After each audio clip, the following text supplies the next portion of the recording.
Hello, welcome to everyone. Today we will be discussing Advanced Surveying Photogrammetric Surveying Part 2. Last class, in the last video we discussed Part 1. So today we will be continuing Part 2. So in the syllabus, in the first video we have completed this one, Introduction to Photogrammetry. Then we also finished Classification of Photogrammetry. Today we shall discuss advantages or uses of photogrammetry, introduction, what is aerial photographs, and what are the classifications of aerial photographs. So first one is, what are the advantages or uses of photogrammetry? The very first advantage is, it is used to conduct topographical survey. Second one, it is used to survey mountains and hilly terrain with little vegetation. So we know that in mountain and hilly areas, normal survey work cannot be done because of that profile, because it is a mountain and hilly area. So but with the help of photogrammetry, you can easily survey the mountain and hilly areas. Third advantage is, it is used for geological mapping, which includes identification of landforms, rock types, rock structures, etc. So it also covers large area. So large area can be surveyed by using this photogrammetry. The fifth point is, it is very fast work or less time consuming. So because it takes only photographs, no need to do any calculations, just clicks the photographs and do the entire work. So next one is, it can reach inaccessible and restricted areas. Inaccessible areas like Himalaya regions. If you want to do the survey of Himalaya also, you can do by using this photogrammetry, because normal people can't go there to do the survey.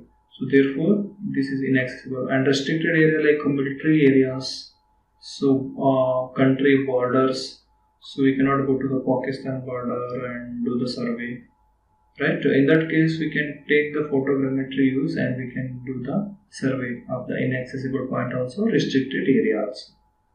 And in seventh, its cost will be cheap for large area. So if you consider very large area to be surveyed by using photogrammetry, this cost will become very less. For smaller areas, we generally don't use photogrammetry. So its cost will be cheap for large areas. And the last point is, it is easy to understand and induce on the ground. So whatever actually takes the photographs, right? That means on the photograph we can easily identify the features.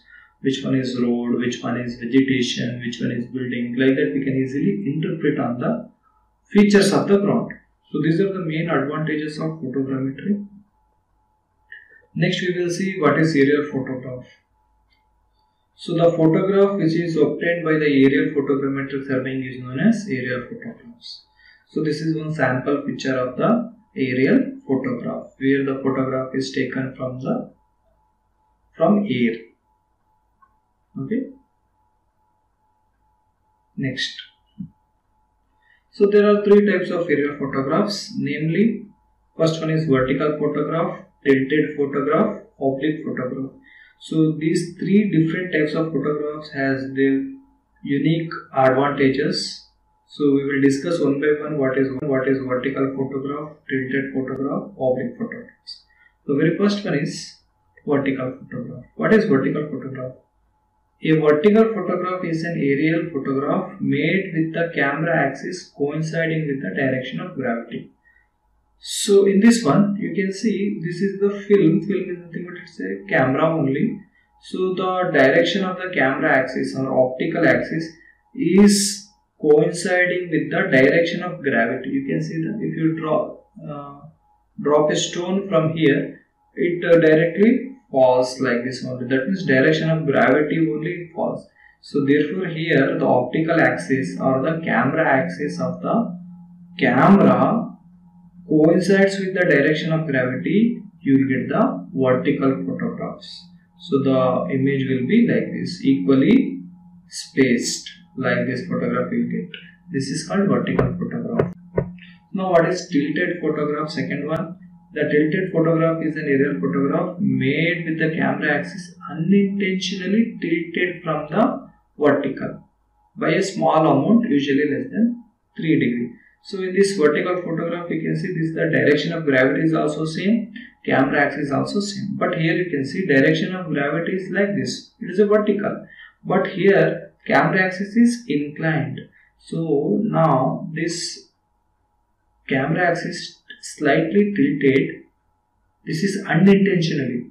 See, this word is unintentionally because due to wind or due to weather condition, the camera may be tilted. Usually it is less than 3 degrees. So the type of photographs you obtain when it is tilted, those photographs are called as tilted photographs. This one is unintentionally obtained photographs. So you can see here the cells are big here and the cells are small here. So this is called as tilted photograph. This one is called as vertical photograph. Now what is oblique photograph? So oblique photograph is nothing but it is also a tilted photograph. But here only the thing is it is intentionally tilted for some purpose. Okay, the oblique photograph is an aerial photograph made with the camera axis intentionally tilted from the vertical and horizontal. So here it is intentionally tilted, not unintentionally. Okay, for some purpose. That is called oblique photograph. Again, when it comes to the oblique photograph, we can see two types of oblique photographs. There are two types of oblique photographs, namely one is high oblique photograph, second one is low oblique photograph. So we shall also discuss what is high oblique photograph and what is low oblique photograph.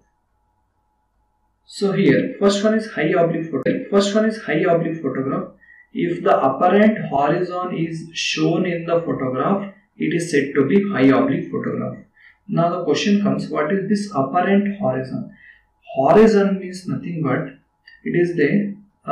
Here you can see in this photograph, this is one city photograph, aerial photograph. Here you can see this mountain is also there.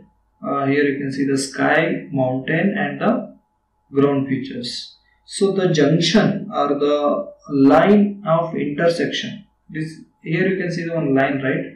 So this line separates the sky and mountain. So this is called as horizon.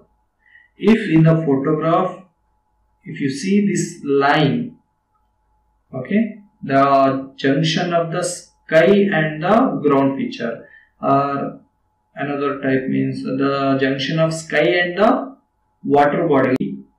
So that is called one horizon. This is also called horizon. If the horizon is shown in the picture, this is called high oblique photograph. So now what is low oblique photograph?